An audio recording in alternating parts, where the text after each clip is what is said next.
சிலுவையிலே பேசிய கடைசி வார்த்தை, 7வது வார்த்தை. எப்போதுமே ஒரு மரணத்தின் வாசலில் இறக்கும் தருவாயில் யாராக இருந்தாலும் அவர்கள் சொல்லுகிற வார்த்தைக்கு அதிக அர்த்தம்.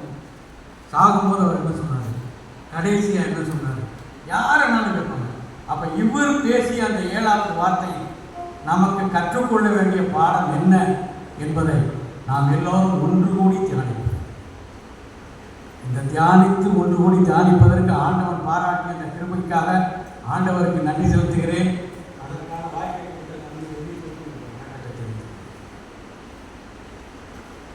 ஏழாவது வார்த்தை லூக்கா 23:46. பிதாவே, உம்முடைய கைகளில் என்னுடைய ஆவியை ஒப்புவித்து என்று மகா சத்தமாய் கூப்பிட்டு சொன்னார். யாரும் அவருடைய ஜீவனை எடுக்கல, யாரும் எடுக்கவும் முடியாது. அவராகவே தன்னுடைய ஜீவனை பிதாவின் கையிலே ஒப்புக்கொடுத்தார். இதில் நான் கற்றுக்கொள்ள வேண்டிய மிக முக்கியமான பாடமாக நினைப்பது, அந்த மரணத்து தருவாயிலும் மரணத்தின் கடைசி நேரத்திலும் அந்த மரண வாசலிலே நுழைகிற நேரத்தில் பிதாவை வணக்கம். இதுதான் நான் முழுமுதல் பாடமாக நினைக்கிறேன். அதுவும் சாதாரணமான சூழ்நிலையில நார்மலாக இருக்கும்போது எல்லா நேரத்திலும் பிதாவை நினைத்து கொண்டிருந்தார், வசதியாக இருந்தார். அந்த நேரத்திலே பிதாவை நினைத்ததா? சாகக்கூடிய நேரத்தில், அதுவும் அவருடைய சாவு என்பது கோரமான கொடுமையான, எந்த மனிதனுக்கும் எந்த தெய்வத்திற்கும் இல்லாத ஒரு கொடுமையான சாவு. அவர் அடிக்கப்பட்டார், நொறுக்கப்பட்டார், சித்திரவதை பண்ணப்பட்டார், அசட்டை பண்ணப்பட்டார், கேலி பண்ணப்பட்டார், முகத்திலே காரி உமிழப்பட்டார், ஆடைகளெல்லாம் முடியப்பட்டார், எல்லா முன்னிலையும் அவர் அவமானப்படுத்தப்பட்டார், மனுஷனாலே புறக்கணிக்கப்பட்டார், சிலுவையின் பாடுகளை, சிலுவையின் சுமையை சுமந்தார். தலையிலே முள்முடி, எந்த சிலுவையிலே ஏற்றப்பட்டவனுக்கு அது மாதிரியான தண்டனை கொடுக்கப்பட்டது. தலையிலே முள்மடியை, அடியிலே இருந்து வருகிற ரத்தம், முதுகிலே சவுக்கடி, அந்த சாட்டை அடியிலே, அந்த சாட்டையிலே எலும்புகளும் முள்ளுகளும் இரும்பு துண்டுகளும் தூண்டில் முள்ளுகளும் இருந்தது என்று சொல்கிறார்கள். அடித்து எழுக்கும் போது சதை பித்தி கொண்டு ரத்தம் வழிகிறது. விழாவிலே ஈட்டியால் குத்துகிறான், விழாவில் இருந்து வருகிற ரத்தம் உடம்பிலே. கைகளிலும் 2 கைகளிலும் கால்களிலும் ஆணிகள் கடாவப்படுகிறது. அதிலிருந்து அவருக்கு அழகும் இல்லை, சௌந்தரியமும் இல்லை. நாம் அவரை பார்க்கக்கூடிய ரூபம் அவருக்கு இல்லாமல் இருந்தது. அவர் அங்கத்தை அடைந்தார். அந்த நேரத்திலும் கூட, அந்த கடைசி வேதனையான கொடுமையான யாருக்கும் வராத அந்த சூழ்நிலையில் கூட அவர் பிதாவை முதல் வார்த்தையை அடித்து எல்லாத்தையும் ஏற்றி சிலுவையில் தூக்கி நிறுத்தும் போது உயிரே போயிடும். அந்த நேரத்தில் பிதாவே, அந்த இறைவனோடு உள்ள தொடர்பு பிதாவே,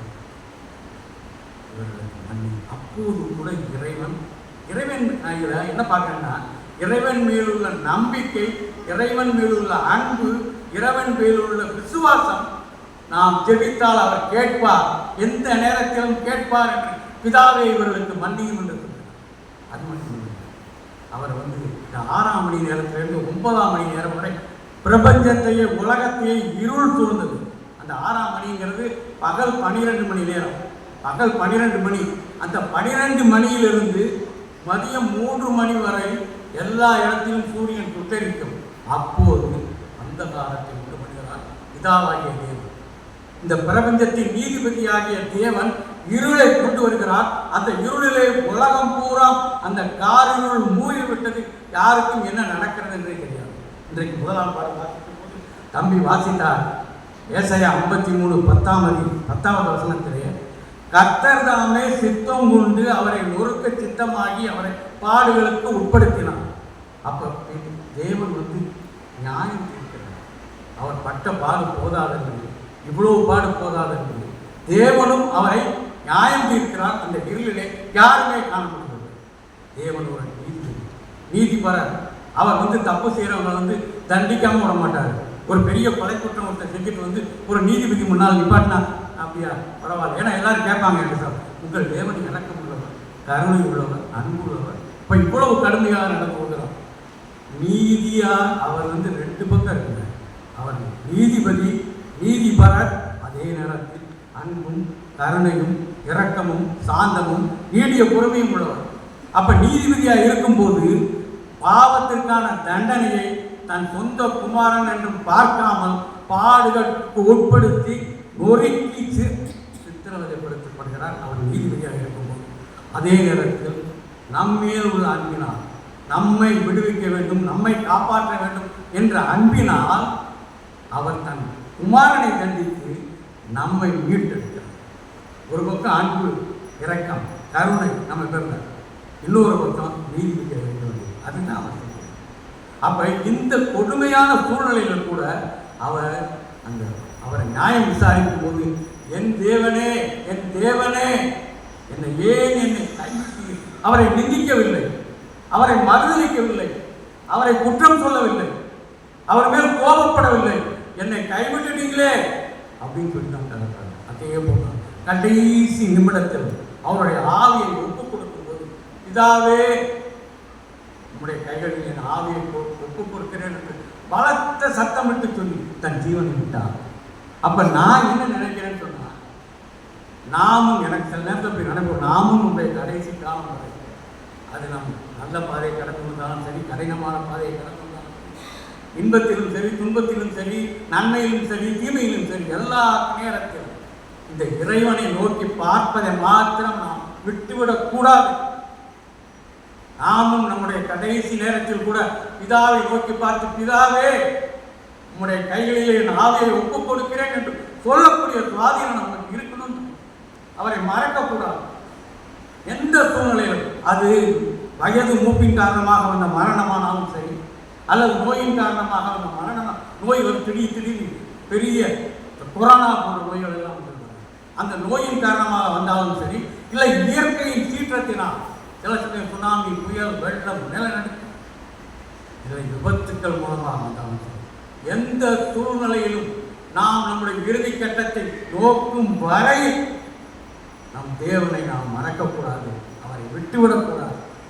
அவர் தான் நமக்கு வாழ்விலும் சாவிலும் உயர்விலும் தாழ்விலும் துன்பத்திலும் இன்பத்திலும் சுகத்திலும் துக்கத்திலும் எல்லா நேரத்திலும் நாம் அவரை நோக்கி பார்க்க வேண்டும் என்ற ஒரு முழு முதல் பாடத்தை இந்த சிலுவை மரணத்தில் கடைசி நேரத்தில் இந்த கோரமான சூழ்நிலையை கூட சொன்னார். அதைத்தான் நான் அவர் இந்த உலகத்திலே வாழுகிற வரை வேதம் சொல்கிறது நன்மை செய்கிறவராகவே சுற்றிருந்தார், நன்மை செய்கிறவராகவே இருந்தார். அதனால்தான் உலகத்தில் சரித்திரமே ரெண்டாக பிரிக்கப்பட்டது, கிறிஸ்துவுக்கு முன், கிறிஸ்துவுக்கு இதுவரை யாருமே மாற்ற முடியாது. 2025 அது கிறிஸ்துவுக்கு பின், அதுக்கு முன்னால் இருந்தது கிறிஸ்துவுக்கு முன். இதில் நான் இன்னைக்கு என்ன நினைக்கிறேன்னா, சிலுவைக்கு முன், சிலுவைக்கு முன், சிலுவைக்கு பின், இது ரெண்டு என்னன்னு பார்ப்போம். சிலுவைக்கு முன் என்று நான் சொல்வது, சிலுவை மரணத்திற்கு முன் சத்தியங்கள் எப்படி இருந்தது, சிலுவை மரணத்திற்கு பின்னால் எப்படி இருந்தது. சிலுவை மரணத்துக்கு முன்னால் எப்படி இருந்தது என்றால், மனிதனும் தேவனும் ஒன்றுபட்டு இருந்தான், நல்ல உறவு இருந்தது, நல்ல ஐக்கியம் இருந்தது, மனிதனோடு அவர் உறவாடி கொண்டிருந்தார், பேசிக் கொண்டிருந்தார். இது சிலுவைக்கு முன். ஆதாமை படைத்தார், ஆதாமுக்கு வேண்டிய அத்தனை சலுகைகளையும் சௌகரியங்களையும் ஆசீர்வாதங்களை கொடுத்து எல்லாவற்றையும் உண்டாக்கி ஆதாமை கொண்டு வந்து அங்கு வைத்தார். ஆனால் ஒரே ஒரு கட்டளை தான், ஒரே ஒரு கட்டளை தான், நன்மை தீமை அறியத்தக்க இந்த விருட்சத்தின் கனியை நீ புசிக்க வேண்டாம், நீ புசித்தால் அந்நாளிலே சாவாயம். ஒரே ஒரு கட்டளை. சாவு மரணம் என்று பைபிளிலே முதல் வந்தது. அவன் அந்த கட்டளை மீறினான். அதிலே இந்த விருட்சத்தின் கனியை புசித்தால் அந்த நாளிலே சாவாய் என்று சொன்னதின் அர்த்தம், நீ தேவனுடைய கட்டளையை மீறினால் அந்நாளில் சாவு. அதைத்தான் அவர் சொன்னார். அப்ப அந்த ஒரு கட்டளையை மீறினால் சாவு இந்த உலகத்திலே வந்துவிட்டது, மரணம் இந்த உலகத்திலே வந்துவிட்டது. அதற்கு பிறகு என்ன நடந்தது? தேவ ரூபத்திலே படைக்கப்பட்ட மனிதனுக்கு தேவ ரூபம் போய்விட்டது, தேவ சாயலிலே படைக்கப்பட்ட மனிதனுக்கு தேவ சாயலும் போய்விட்டது, தேவ மகிமையும் மனிதனுக்கு போய்விட்டது. எல்லாவற்றிற்கும் மேலாக கடவுளோடு இருந்த ஐக்கியமும் அன்றைய கட்டளை.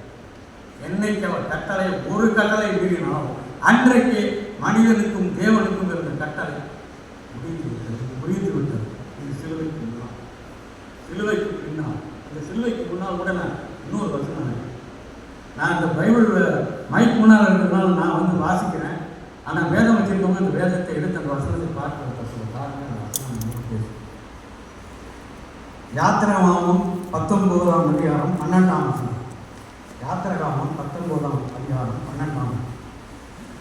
எந்த அளவுக்கு மனிதன் தேவனுக்கும் மனிதனுக்கும் இருந்த உறவு விடுபட்டு போயிட்டு என்பதற்காக சிலுவைக்கு முன்னால் இருந்த அந்த வசனத்தை வாசிக்கிறேன். அதாவது ஆண்டவர் வந்து சீனாய் மலையிலிருந்து இறங்கும் போது மோசைக்கு சொல்றாரு, நாங்கள் வந்து இறங்கும் போது ஜனங்கள் எப்படி இருக்கணும் அப்படின்னு சொல்றாரு.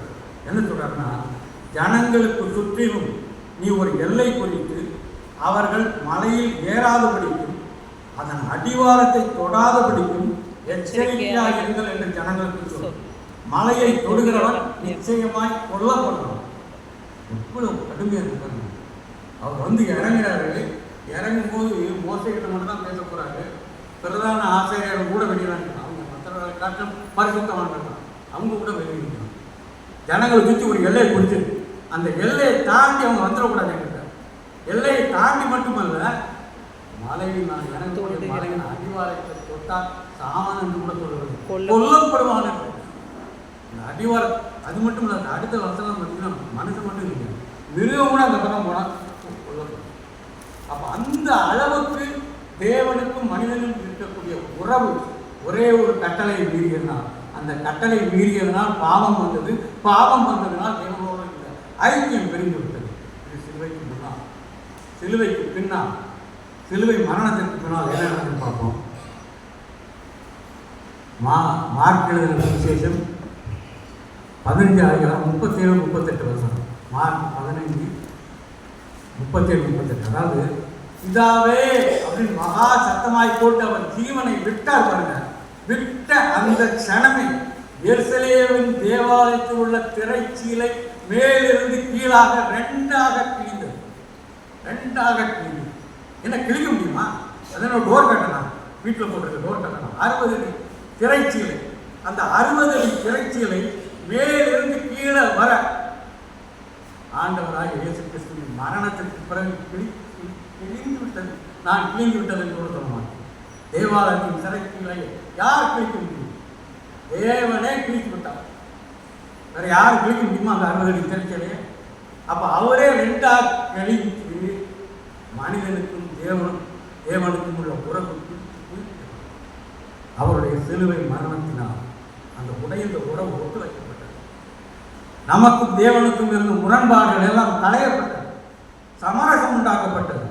மீண்டும் தேவனிடத்தில் நாம் எல்லோரும் கூட்டி சேர்ப்பதற்காக அந்த இடையிலே எருசலேம் தேவாலயத்தில் 2 அறைகள் உண்டு. ஒன்று இது மாதிரி நாம் உட்கார்ந்திருக்கிற அறை, இன்னொன்று இந்த பரிசுத்த தலம். இந்த பரிசுத்த தலத்திற்கும் இந்த ஜனங்களுக்கும் இடையே இந்த சிறைச்சிலை இணைந்த உடனே தேவனுக்கும் நமக்கும் உள்ள உறவு துதிக்கப்பட்டு, வாருங்கள் என்னிடத்தில் வாருங்கள் என்று தேவன் சொல்கிறார். தாராளமாக இன்னும் வரலாம், எந்த நேரத்திலையும் வரலாம், எந்த நேரத்திலையும் நீ கூப்பிடலாம். இனிமே நமக்குள் தடை இல்லை. அந்த தடைகள் எல்லாம் நீங்கிவிட்டது. இயேசு கிறிஸ்துவின் மரணத்தின் மூலமாக, அந்த மீட்பின் மூலமாக பிரிந்து நமக்கும் அவருக்கும் தேவனுக்கும் உள்ள உறவு புதுப்பிக்கப்பட்டது. சிலுவைக்கு என்ன, அதுவும் 24 மணி நேரமும் நாம் அவரோடு தொடர்பு. தேவாலயத்தில் இருந்து கொண்டு ஜெபிக்க வேண்டும் இல்லை, எந்த இடத்திலும் எந்த நேரத்திலும் 24 மணி நேரமும் தேவனிடத்திலே நாம் தைரியமாக நாம் செல்ல முடியும். அதற்கும் வேற சிலுவைக்கு பின் எபேசியர் 2:13 சொல்கிறது, நீங்கள் முன்பு தூரமாய் இருந்த நீர்கள் இப்பொழுது மிகவும் சமீபமானீர்கள். எபேசியர் 4:16 சொல்கிறது, அதனால் நாம் இரக்கம் பெறவும் ஏற்ற சமயத்தில் சகாயம் செய்யும் கிருபையை அடையவும் தைரியமாக கிருபாசன தன்மையில் சேரக்கடவோம். தூரமாக இருக்க மக்கள் வந்து இனிமேல் வந்து நீங்கள் என்கிட்ட இறக்கம் பெறணுமா, என்கிட்ட சகாயம் பெறணுமா, தைரியமாக நீங்கள் கிருபாசன தண்டை பாருங்கள். நமக்கு உனக்கும் இனிமேல் புதிய உடன்படிக்கை, நித்திய உடன்படிக்கை ஏற்படுத்தும். அதுதான் சிலுவைக்கு பின்னால். இன்னொரு காரியத்தை பார்ப்போம். சிலுவைக்கு முன்னால் நாம் செய்கிற பாவங்களுக்கு நாம் தான் நம்ம சின்ன பாவம் செஞ்சாலும் சரி, பெரிய பாவம் செஞ்சாலும் சரி, என்ன பாவம் செய்தாலும் ஆண்டவர் சொல்கிறார், நீ செய்கிற பாவத்திற்கு நீ தான் பொறுப்பு, வேறு யாரையும் பொறுப்பேற்க முடியாது. அதை நீ தெரிந்து செய்தாலும் சரி, தெரியாமல் செய்தாலும் சரி. Ignorance is not an excuse இந்த போட்டால் எனக்கு தெரியாது, தெரியாமல் தெரியும், நீ இன்வைட் பண்ண தப்பு செஞ்சிருக்க. நீ தெரிந்து செய்தாலும் தெரியாமல் செய்தாலும் தப்பு செய்தால் அந்த அக்கிரமத்தை நீதான் சுமக்க வேண்டும் என்று சொல்கிறார். அது லேவியராகமம் 5:17. லேவியராகமம் 5:17.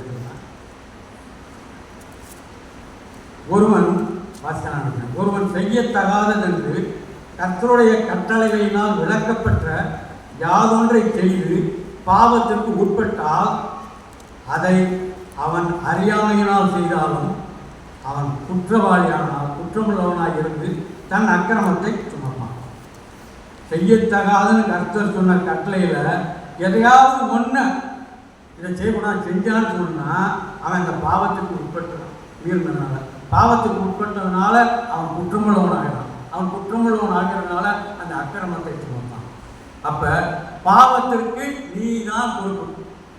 யார் மேலேயும் பழியும் போட முடியாது. நான் தெரியாமல் செஞ்சேங்கிறது மட்டும் இல்லை, இது அவன் சொன்னது நான் செஞ்சேன், எந்த பழியும் சொல்ல முடியாது. நீ செய்கிற பாவத்திற்கு நீ தான் பொறுப்பு. அப்போ சிலுவைக்கு முன்பு இதுதான் தெரியும். சிலுவைக்கு பின்னால், அவருடைய மரணத்திற்கு பின்னால் அவர் என்ன சொல்கிறார் என்றால், எபிரேயர் 8:12 சொல்றாரு, ஏனெனில் நான் அவர்கள் அநியாயங்களை கிருபையாய் மன்னித்து அவர்கள் பாவங்களையும் அக்கிரமங்களையும் நினையாதிருப்பேன் என்று கர்த்தர் சொல்கிறார். அவர்கள் அநியாயங்கள், அக்கிரமங்கள், பாவங்கள் எது செய்யிருந்தாலும் நான் நினைக்க மாட்டேன் என்று சொல்கிறார். அது மட்டுமல்ல, இன்னும் ரொம்ப பியூரான வார்த்தை, ரோமருக்கு எழுதின நிருபம் 4ஆம் அதிகாரம் 7ஆம் 8ஆம் வசனம். ரோமர் 4:7 சொல்றாரு, எவர்களுடைய அக்கிரமங்கள் மன்னிக்கப்பட்டதோ, எவர்களுடைய பாவங்கள் மூடப்பட்டதோ அவர்கள் பாக்கியவான்கள். எவனுடைய பாவத்தை கர்த்தர் எண்ணாதிருக்கிறானோ அவன் பாக்கியவான். பாவின்னு சொல்லி இந்த பாவத்திற்கு நீதான் பொறுப்பு, அவருடைய அக்கிரமத்தை நீதான் சுமக்க வேண்டும் என்பது சிலுவைக்கு பின்னால் எல்லாத்தையும் அவருடைய அக்கிரமங்கள், பாவங்கள், அநியாயங்களை நான் இனிமேல் எண்ண மாட்டேன், அதை பற்றி நான் நினைக்க கூட மாட்டேன். எதை நான் நினைக்க மாட்டேன்னு சொல்றனோ அவன் பாக்கியம், ஒரு பாவியை பாக்கியவனாக மாற்றிருக்கான். பாக்கியவான்கள் என்று சொன்னால் ஆசீர்வதிக்கப்பட்டவர்கள், பிரசடம் பாக்கியவான்கள் என்று சொன்னார்கள். அதில் சங்கீதம் 103:12 வார்த்தை வரும், மேற்குக்கும் கிழக்குக்கும் எவ்வளவு தூரமா அவ்வளவு தூரமாய் பாவங்களை நான் விலக்கி விட்டேன். யாராச்சும் மேற்குக்கும் கிழக்குக்கும் எவ்வளவு தூரம் கண்டுபிடிக்கணுமாங்க? விஞ்ஞான ரீதியாக இவ்வளவு வளர்ந்திருந்தாலும் ஓடிட்டே இருக்க அப்படின்னா மேற்கிலிருந்து கிழக்கு வர அவ்வளவு தூரமாக உன் பாவங்களை உன்னை விட்டு நான் விலக்கி விட்டேன். உன் பாவங்களை நான் நினைக்க மாட்டேன், எண்ண மாட்டேன், மறந்து விட்டேன். நீ மறந்ததினால், நான் மன்னித்ததினால் நீ பாக்கியவான். பாவிகளாக நாம் இருந்தோம், சிலுவைக்கு முன்னால், சிலுவைக்கு பின்னால் நாம் பாக்கியவான்களாக. எனக்கு சொல்வது இன்னொரு விஷயம் நான் சொல்லாமல் அப்படின்னா நம்ம என்னெல்லாம் பாவம் செஞ்சோம்னா, சிலுவைக்கு பின்னால் அவர் சொல்லிட்டாரு, அவரை நான் நம்பிட்டேன், அவரை நம்பினதுனால இனிமே நீ பாக்கியமானு வர சொல்லிட்டாரு. அப்போ நான் என்ன பாவனாலும் செஞ்சுக்கலாமா, எப்படினாலும் வாழணுமா என்ற மாதிரி எழுந்துட்டு போகிறார். நம்முடைய பாவங்களையும் அக்கிரமங்களையும் அநியாயங்களையும் மீறுதல்களையும் எல்லாம் இதாகிய நீதிபதியாகிய தேவன் அவர் சரீரத்திலே வைத்து சிலுவையிலே அவர் நமக்காக சுமந்தார். நாம் செய்கிற எல்லா காரியங்களையும் அவர் கவனிப்பாமல் இல்லை, கவனிக்கிறார், பார்க்கிறார் என்ற உணர்வோடு நாமே பாவத்திலிருந்து, பாவத்தின் வல்லமையிலிருந்து விடுவித்துக் கொள்ள முயற்சிக்கிறது. இதில் என்னன்னா, ரோமர் எழுதின நிருபத்தில் 12ஆம் அதிகாரம் 8ஆம் வசனத்தில் சொல்வார், கர்த்தருக்கு மிகுந்த நன்மையும் ஏற்றுக்கொள்ளக்கூடியதும் பரிபூர்ணமான சித்தம் என்னன்னு சொன்னால், உங்கள் மனதை ஒவ்வொரு நாளும் ரெனிங் ஒரு மைண்ட், ஒவ்வொரு நாளும் புதுப்பித்து கொண்டு நீங்கள் மறுமுகமாக வேண்டும். அப்போ இது மாதிரி இதிலிருந்து விடுபடுவதற்கு நாம் ஒவ்வொரு நாளும் முயற்சிக்கிறோம். பாவம் வந்து நம்ம நல்லபடியாக ஆக்கிட்டான்னு போகுது. அப்போ அது வந்து ஒரே நாளில் முடிஞ்சிடுமா? ஒரே நாளில் மிஸ்டர் கிளீன் ஆக முடியுமா? ஒரு நாளில், ஒரு மாதத்தில், ஒரு வருஷத்தில், எத்தனை வருஷத்துலையும் முடியாது. கடைசி வரை it is a life time process. வாழ்நாள் முழுவதும் ஒவ்வொரு நாளும் தேவனுக்கு பிரியமான செயலாக கடந்து கொள்வது எப்படி நாம் செய்யறது தவறியா தப்பா அப்படின்னு பார்த்து நிறுவனம் பண்ணோம்னா நிச்சயமாக நாம் பாக்கியமாக சிலுவைக்கு முன்பு நாம் வந்து நீதிமான்கள் அநீதிமான்கள், அதாவது நியாயப்பிரமாணங்கள் இருந்தது, சட்டங்கள் இருந்தது, வேத வாக்கியங்கள் இருந்தது, 10 கட்டளைகள் இருந்தது, எல்லாமே இருந்தது. இது எல்லாம் நல்லதா? நல்லது. இது எல்லாம் நியாயமானதா? நியாயமானது. இது எல்லாம் நேர்மையானதா? நேர்மையானது. இதில் ஏதாவது இந்த சட்டங்களில் நியாயப்பிரமாணங்களில் ஏதாவது குறை உண்டா? ஒரு குறையும் இல்லை. இது கிட்டத்தட்ட தேவனுடைய குணங்களையும் குணாதிசயங்களையும் ஒரு ஆள் எப்படி இருக்க வேண்டும் என்பதை காட்டக்கூடிய நியாயப்பிரமாணங்கள், சட்டங்கள், 10 கட்டளை, நியமங்கள் எல்லாம் அந்த மாதிரி அவ்வளோ பர்ஃபெக்ட். அப்போ குறை எங்கே இருக்கிறது? வீழ்ந்து போன மனிதர்களிடம், நம்மிடம் தான். அப்போ இதையெல்லாம், இந்த நியாயப்பிரமாணங்களை, சட்டங்களை, 10 கட்டளைகளை, இதை எல்லாவற்றையும் கேட்டு அதை கைக்கொண்டு அதை பின்பற்றி அதற்கு கீழ்ப்படியக்கூடிய மனநிலை, மனப்பக்குவம், மன முதிர்ச்சி நம்மிடத்தில் இருக்கிறது. அந்த அளவுக்கு எல்லாத்தையும் நம்ம செய்ய முடியும். அப்போ செய்ய முடியாதுன்னு சொன்னால் அதுக்கு தீர்வு தான் என்ன? இதெல்லாம் சொல்லிட்டாரு. சொல்லிட்டு வந்து இதெல்லாம் செய்யலைன்னு சொன்னால் நம்ம வந்து அநீதிமான்கள். இந்த உபகாமம் கணக்கில் வாசல் கணக்கு வேதத்தின் அடிப்படையில் தான் குலத்தையும் சொல்கிறேன். உபகாமம் 6ஆம் அதிகாரம் 25ஆம் வசனம். உபகாமம் 6:25 நம்முடைய தேவனாகிய கர்த்தர் நமக்கு கட்டளையிட்டபடியே நாம் அவர் சமூகத்தில் இந்த எல்லா கட்டளையும் படியும் செய்ய சாவதானமாக இருந்தால் நமக்கு அது நீதியாக இருக்கும் என்று சொல்லுவாங்க. இப்போ கர்த்தர் என்ன சொல்கிறாங்கன்னா, நமக்கு சொன்ன கட்டளையின்படி அந்த அவருடைய சமூகத்தில் எல்லா கட்டளையும் நம்ம செஞ்சிட்டோம்னா அது நமக்கு நீதியாக. அப்போ நாம் நீதியாக வாழ வேண்டும், நீதிமானாக வாழ வேண்டும் என்றால் ஒரு நிபந்தனை இருக்கிறது. ஒரு நிபந்தனையற்ற ஒரு நீதிமானாக நம்ம ஆக முடியாது சிலுவைக்கு முன்பு. அப்போ நாம் இதையெல்லாம் செஞ்சால் தான் நீதிமானாக ஆக முடியும். இதில் பார்த்தீங்கன்னா யாக்கோபு 2:10 ஒரு வசனம் இருக்குது. அது என்ன சொல்லுன்னா, எப்படி எனில் ஒருவன் நியாயப்பிரமாணம் முழுவதையும் கைக்கொண்டிருக்கும் ஒன்றிலே தவறினால் எல்லாவற்றிலும் குற்றவாளியாக. நியாயப்பிரமாணம் எத்தனை இருக்கு தெரியுங்களா? எல்லாம் சேர்த்து எல்லா சட்டத்திட்டங்களும், எல்லா சட்டப்பிரிவும் 613 இருக்கு. இந்த 613 சட்டத்திட்டங்களில் நேர்மறையானது அப்படின்னு இருக்கு. அதாவது பாசிட்டிவ் சட்டங்கள்ங்கிறது 248, நெகட்டிவாக எதிர்மறையான சட்டங்கள் என்பது 365. அப்போ இந்த 640 நேர்மறையான பாசிட்டிவான சட்டங்கள் ஒன்றே ஒன்று சொல்கிறேன். நம்ம செய்ய முடியுமா? இதெல்லாம் நம்ம செய்ய முடியுமா? நீ உன்னை நேசிப்பது போல உன் அயலானையும் நேசிப்பாயாக. இது பாசிட்டிவான தேவனுடைய சட்டம். நெகட்டிவான சட்டம், பொய் சொல்லாத இருப்பாயா. அப்போ இந்த 2 சட்டங்களுமே பார்த்தா அதை நிறைவேற்றுவதற்குள்ள பொய் சொல்லாமல் காலம் பூரா தட்ட முடியுமா? நம்ம அயலாங்க எல்லாரையும் நம்மை மாதிரி நேசிக்க முடியும்? இதெல்லாம் கேள்விக்குறியா முன்னால் வரும். அப்போ இந்த 613 சட்டங்களை நாம் செய்தால்தான், அதில் ஒன்று போச்சுன்னா எல்லாமே போச்சு. எனக்கு இப்போ என்ன ஞாபகம், நான் எஸ்எல்சி படிக்கும் போது எனக்கு 5 சப்ஜெக்ட். நாங்களாம் 66ஆவது வருஷம் ஸ்டூடெண்ட், 19. அந்த 5 சப்ஜெக்டில் 4 சப்ஜெக்டில் நீங்கள் 100க்கு 100 எடுத்து பாஸ் மார்க் வந்து 35. ஒரே ஒரு சப்ஜெக்டில் 34 எடுத்தீங்கன்னா 5 பேர். இப்போ இருக்கிற மாதிரி ஏதோ அரியர் சப்ஜெக்டில் அந்த செமஸ்டர் அழைச்சிட்டாங்க. 5 சப்ஜெக்டும் பாஸ் பண்ணால் தான் பாஸ். ஏன்னா எஸ்எஸ்எல்சியில் ஃபெயிலு. திருப்பி நாங்கள் ஒவ்வொரு வருஷம் எஸ்எல்சி திருப்பி படிக்கணும். அதே மாதிரி 613 சட்டங்கள். அந்த 613 சட்டங்களிலே ஒரு சட்டத்தை நீங்கள், அதான் யாக்கோபு சொல்கிறேன், நான் திருப்பி அதை வாசிக்கிறேன். எப்படி எனில் ஒருவன் நியாயப்பிரமாணம் முழுவதையும் கைக்கொண்டிருக்கும் ஒன்றில் தவறினால் எல்லாவற்றிலும் குற்றவாளியாக இருக்கும். அப்போ நம்மளால் முடியாது இல்லை. அப்போ நாம் இதிலிருந்து தப்பிக்கணும்னா நமக்கு என்ன வேணும்? நமக்கு உதவி செய்யும், நமக்கு உதவி வேணும். நமக்கு இதில் ஹெல்ப் பண்ணுறதுக்கு நமக்கு யாராச்சும் வேணும். ஒரு நல்லவர் வேணும், ஒரு வல்லவர் வேண்டும். பச்சையாக சொன்னால் நமக்கு ஒரு ரட்சகர் வேண்டும். அவர் இல்லாமல் நம்மால் இந்த நியாயப்பிரமாணம் முழுவதையும் நிறைவேற்ற முடியும். இதில் சிலுவைக்கு பின் ரோமர் 3ஆம் அதிகாரம் 22, 24 பாருங்க. ரோமர் 3ஆம் அதிகாரம் 22, 24 நீதிமான ஆகணும்னா என்னன்னு சொல்லுங்க. இப்போ பழைய சிலுவைக்கு முன்னால் நீதிமான ஆகணும்னா என்னன்னு சொல்லிட்டாங்க. சிலுவைக்கு பின்னால் நீதிமானாக ஆக வேண்டும் என்றால் என்ன சொல்கிறாருன்னா, இயேசு நான் வாசிக்கிறேன் 22ஆம் வசனம் 3ஆம் அதிகாரம் 22 இயேசு கிறிஸ்துவை பற்றும் விசுவாசத்தினாலே பலிக்கும் தேவநீதி. இயேசு கிறிஸ்துவை விசுவாசித்தீங்கன்னா தேவநீதி இருக்கார்.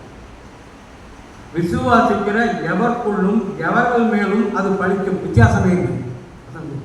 இயேசு கிறிஸ்து தான் நம்முடைய ரட்சகர் ஆண்டவர்னு சொல்லிட்டீங்கன்னா நீதிமன்றம். அவர் மேல் விசுவாசம் வைத்தால் அது விசுவாசிக்கிற எவர்களுக்குள்ளும் எல்லார் மேலும் எப்போதும் அது பலிக்குமா? அது வித்தியாசமே இல்லை. அதுக்கு அடுத்த வசனம் சொல்லுது, எல்லோரும் பாவம் செய்து தேவ மகிமை அற்றவர்களாகி. அதுக்கு அடுத்த வசனம், இலவசமாய் அவருடைய கிருபையினாலே கிறிஸ்து இயேசுவில் உள்ள மீட்பை கொண்டு நீதிமான்கள் ஆக்கப்படுகிறார்கள். இலவசமாக கிஃப்ட். நம்முடைய கிரியை நம்முடைய வேலை ஒன்றுமே இல்லை. அவருடைய கிருபையினாலே நாம் நீதிமான்கள் ஆக்கப்படுகிறோம். கட்டளைகள். அப்போ சிலுவைக்கு பின்பு அவரை வேறு விசுவாசம் வைத்தால் போதும், அது தேவனுக்கு பலிக்கும். நாம் நீதிமான்கள். அப்போ நீதிமான்கள் ஆக்கப்பட்டுட்டோம்னா நீதிமான்களாக வாழ்வது எப்படின்னு நம்ம யோசிக்கணும். அவர் ஈஸியாகிட்டார், சிம்பிளாக. அவர் நம்பினா போதும். நீ ஒன்றும் செய்ய வேண்டாம், நீ ஏறி இறங்க வேண்டாம், தடையில் நிற்க வேண்டாம், புண்ணிய ஸ்தலத்துக்கு போக வேண்டாம், புண்ணிய நதியில் குளிக்க வேண்டாம், உடம்பை வருத்த வேண்டாம், எதுவுமே செய்ய வேண்டாம். அவர் விசுவாசித்தா போதும். அப்போ விசுவாசித்தால் போதும் என்பதால் அதை நம்ம ரொம்ப ஈஸியாக இருக்கக்கூடாது. நாம் நீதிமான்களாக வாழ்வதற்கு நம்மளால் எல்லாத்தையுமே நம்ம முயற்சி பண்ணணும். எனக்கு அதில் பிலிப்பியர்கள் எழுதின நிருபத்தில் 4ஆம் அதிகாரம் 8ஆம் வசனம் சொல்லுது. ஒவ்வொரு நாளும் சில சேமம் நம்ம சிந்தனையை தான் முதல்ல காட்டணும். நம்ம நீதிமன்றங்களாக இல்லை இருக்கணும்னா முதல்ல அட்டாக் பண்ணுறது நம்ம மனதில் கெட்ட சிந்தனைகள், கெட்ட நினைவுகள். இதுதான் நம்மளே தான். அப்போ சொல்கிறாரு, கடைசியாக சகோதரர்களே, உண்மை உள்ளவைகள் எவைகளோ, ஒழுக்கம் உள்ளவைகள் எவைகளோ, நீதி உள்ளவைகள் எவைகளோ, கற்புள்ளவைகள் எவைகளோ, அன்புள்ளவைகள் எவைகளோ, நற்கீர்த்தி உள்ளவைகள் எவைகளோ, புண்ணியம் எதுவோ, புகழ் எதுவோ, இவைகளிலே சிந்தித்துக் கொண்டிருங்கள். உண்மையை, ஒழுக்கத்தை, நீதியை, நேர்மையை, நியாயத்தை, அன்பை, கற்பை, இதை பற்றியே நம்ம சிந்திக்கணும்னு நினச்சி சிந்தித்தோம்னா நிச்சயமாக நாம் நீதிமானாக வாழ முடியும். சிலுவைக்கு நமக்கு பொறுத்த அங்கீகாரம். நாங்கள் எனக்கு இதெல்லாம் பார்க்கும் போது, தியானிக்கும் போது உங்களோட உண்மையிலே சொல்கிறேன், இயேசுவை பார்த்து ஓடலாமான்னு சொல்கிறேன். எனக்கு இப்பேற்பட்ட நம்மளை ஒன்றுமில்லாத பாவிகளை நம்மளை பாக்கியமாக்கி நீதிமான்களை நீதிமான் அவர் என்னெல்லாம் செஞ்சிருக்காருன்னு பார்க்கும்போது, எவ்வளோ கஷ்டப்பட்டு செஞ்சான்னு பார்க்கும்போது, இயேசுவே அப்படின்னு பார்த்து அவரை பார்த்து எங்கே போய் ஓடி போய் பிடிக்கிறதுங்கிற மாதிரி தான் இருக்கு. இன்னொன்று சொல்கிறேன், பெரிய விஷயம், ஆசீர்வாதம் என்பது எல்லாத்தையும் உள்ளடக்கியது. இட்ஸ் பேக்கேஜ் அப்படின்னு சொல்லுவோம். ஆசீர்வாதம் என்ன? சமாதானம் இருந்தால் ஆசீர்வாதம், சந்தோஷம் இருந்தால் ஆசீர்வாதம், ஆரோக்கியம் இருந்தால் ஆசீர்வாதம், ஐஸ்வர்யம் இருந்தால் ஆசீர்வாதம், ஆசீர்வாதத்துக்கு நல்ல படிப்பு இருந்தால் ஆசீர்வாதம், நல்ல வேலை இருந்தால் ஆசீர்வாதம், நல்ல வீடு இருந்தால் ஆசீர்வாதம். எல்லாமே ஆசீர்வாதத்தினால கிடைக்கலாம். அப்போ அந்த ஆசீர்வாதம் நமக்கு வேண்டும். அற்புதம் மட்டுமல்ல, அற்புதம் ஏதாவது ஒரு நேரத்தில் நடக்கும், அது போயிடும். அப்போ முழுமையான ஆசீர்வாதம் வரணும்னா சிலுவைக்கு முன்னால் ஆண்டவர் சொல்கிறாரு. என்ன சொல்கிறாருன்னு கேட்டீங்கன்னா, உபாகமம் 11ஆம் அதிகாரம் 26 to 28. உபாகமம் 11ஆம் அதிகாரம் 26 to 28. அவர் சொல்கிறாரு, இதோ இன்று நான் உங்களுக்கு முன்பாக ஆசீர்வாதத்தையும் சாபத்தையும் வைக்கிறேன். உங்களுக்கு முன்பாக நான் ஆசீர்வாதத்தையும் வைக்கிறேன், சாபத்தையும் வைக்கிறேன். இன்று நான் உங்களுக்கு கற்பிக்கிற உங்கள் தேவனாகிய கர்த்தரின் கற்பனைகளுக்கு கீழ்ப்படிந்தீர்களானால் ஆசீர்வாதம், இல்லைன்னா கீழ்ப்படினா சாபம். இதில் நிச்சயமாக உறுதிங்க, சிலுவைக்கு முன்னால் ஆசீர்வாதம் நமக்கு இல்லை. தேவனாகிய கர்த்தர் கற்பிக்கிற கற்பனைகளுக்கு நீ கீழ்ப்படிந்தால் ஆசீர்வாதம்னா கீழ்ப்படிய முடியாது. அப்போ ஆசீர்வாதம் நிச்சயமா இல்லை. கீழ்ப்படியலைன்னா சாபம். அந்த சாபத்தைலாம் நான் இப்போ எடுத்து வாசிக்க டைம் இல்லை, வீட்டுக்கு போனீங்கன்னா போதாகும். 28ஆம் அதிகாரத்தை எடுத்து பாருங்க, பயந்துதான் அவர் வைக்கக்கூடிய சாபம். அப்போ சிலுவைக்கு முன்னால் நமக்கு சாபம் தான் வைக்கப்பட்டிருந்தது. சிலுவைக்கு பின்னால் கலாத்தியர் எழுதின நிருபம் 3ஆம் அதிகாரம் 13-14 13 கலாத்தியர் 3:13. மரத்திலே தூக்கப்பட்டவன் சபிக்கப்பட்டவன் என்று எழுதியிருக்கிறபடி கிறிஸ்து நமக்காக சாபமாகி நியாயப்பிரமாணத்தின் சாபத்திற்கு நம்மை நீங்களாக்கி மீட்டுக் கொண்டார். எவ்வளோ கிளியர சொல்றாரு. அவர் சாபமாகி நியாயப்பிரமாணத்தின் சாபத்திற்கு நம்மளை மீட்டு கொண்டார். அதோட நிக்கல. அடுத்த வருஷம் ஆபிரகாமுக்கு உண்டான ஆசீர்வாதம் கிறிஸ்து இயேசுவினால் வரும்படியாகவும் நாம் விசுவாசத்தால் பெரும்படியாகவும் விசுவாசத்தினால அந்த ஆசீர்வாதத்தை பெறுவோம். அப்போ சிலுவைக்கு முன்னால் சாபம், சிலுவைக்கு பின்னால் ஆசீர்வாதம். ஒன்னே ஒன்று சொல்லி முடிச்சுக்கிறேன். கடைசியாக சிலுவைக்கு முன்னால் நம்முடைய பாவங்களை நிவர்த்தி செய்வதற்காக சிந்தப்பட்ட ரத்தம் விலங்குகளின் ரத்தம். ஆடு, கிடா, வெள்ளாட்டுக்குட்டி, மாடு, இது போன்ற விலங்குகளின் ரத்தம் தான் நம்முடைய பாவ நிவாரணத்துக்காக செலுத்தப்படுது. ஒரு பாவ நிவாரணம் பண்ணோம்னா ஒரு ஆட்டுக்குட்டியை மாடை வாங்கி வீட்டில் வளர்க்கணும். ஒரு வருஷத்துக்கு ஒரு தடவை பலியிடுறது. அந்த ஒரு வருடமும் நம்ம அதற்கு தீவனம் போட்டு வளர்க்கணும். தீவனம் போடும்போதே நமக்கு பாவ உணர்வு தான் மேலும் இருக்கு. நம்ம பாவத்திற்காக வரக்கூடிய ஆட்கள் நம்ம பாவம் போகணும்னு சொல்லி அந்த வருஷம் பூரா பாவத்துக்காண்டி அதை ரிப்பீட் பண்ணி வருஷம் ஆயுள் பூரா நாம் பாவ உணர்வோடு விலங்குகளை வளர்த்து அதை பறிவு. ஆனால் சிலுவைக்கு பின்பு நமக்காக சிந்தப்பட்ட ரத்தம் என்னால் என்னென்னே சொல்ல முடியாது. நமக்காக சிந்தப்பட்ட ரத்தம் இயேசு கிறிஸ்துவின் விலைமதிக்க முடியாத விலையேறப்பட்ட ரத்தம் நமக்காக சிந்தப்பட்டது. அந்த ரத்தம் எச்சமே தோட்டத்தில் வேற யாராச்சும் எடுக்கிறதுனால அவரே அந்த வியாகுலப்படும் போது வியர்வையின் பெருந்துளிகளாக ரத்தம் கசிந்து. ரெண்டாவது, அந்த இவனுடைய பிளாஸ்டின் அரண்மனையை விசாரணை நடந்த போது முதுகிலே சவுக்கால் 39 அடியம் அடித்து கிழிச்சு அங்கேயும் அதற்கு பிறகு முள்முடி வைக்கப்பட்டது. எந்த சிலுவையில் இருந்தவங்களுக்கு முள்முடி வச்சாங்களா அந்த முள்முடி அந்த முடியை வச்சு உருட்டை கட்டியாக வச்சு அடித்தாங்க.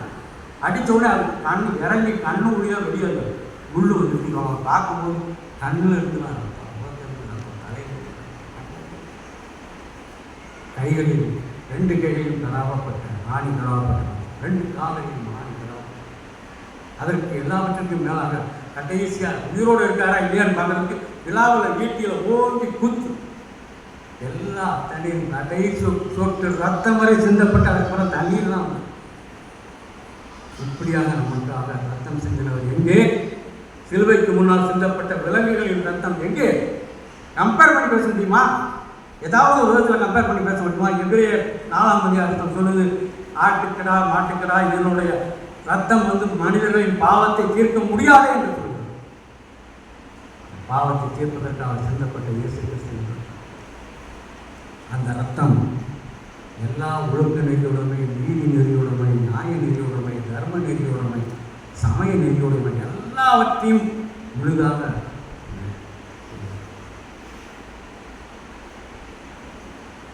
தம்முடைய ஜீவனையே விலையேறப்பட்ட ஜீவனை நமக்காக கொடுத்தார். தன்னுடைய விலையேறப்பட்ட ரத்தத்தை கடைசி தொட்டு வரை நமக்காக கொடுத்தார். கொடுத்து கடைசியிலே பிதாவே உம்முடைய கைகளில் என் ஆவியை ஒப்புக் கொடுக்கிறேன் என்று தன் ஜீவனை விட்டார். நாம் எல்லோரும் ஒன்று சேர்ந்து பிதாவை நோக்கி சொல்லுவோம், பிதாவே, எனக்கு அப்படிதான் சொல்லணும், பிதாவே இனிமேல் நீ எங்களுக்கு நீதிபதியாக இருக்க முடியாது. இந்த பிரபஞ்சத்தின் நீதிபதியாக இருந்து நீ இனிமேல் எங்களுக்கு நீதிபதியாக இருக்க முடியாது. உம்முடைய நேசகுமாரன் உம்முடைய அன்பினா எங்களை உண்மை பிதாவாகிய தேவனை எங்களுக்கு தகப்பனாக அப்பா பிதாவே என்று கூப்பிடக்கூடிய ஒரு புத்திர சுவிகாரத்தை அவருடைய சிலுவை மரணத்தின் மூலமாக நமக்கு தந்துவிட்டார். இனி பிதா கடவுள் அல்ல, நம்முடைய பிதா அப்பா. அப்ப அந்த ஸ்தானத்தை கொடுத்தவர் அவருக்கு எல்லா கணமும் மகிமையும் மாட்சியும் உண்டாகும். ஆமென்.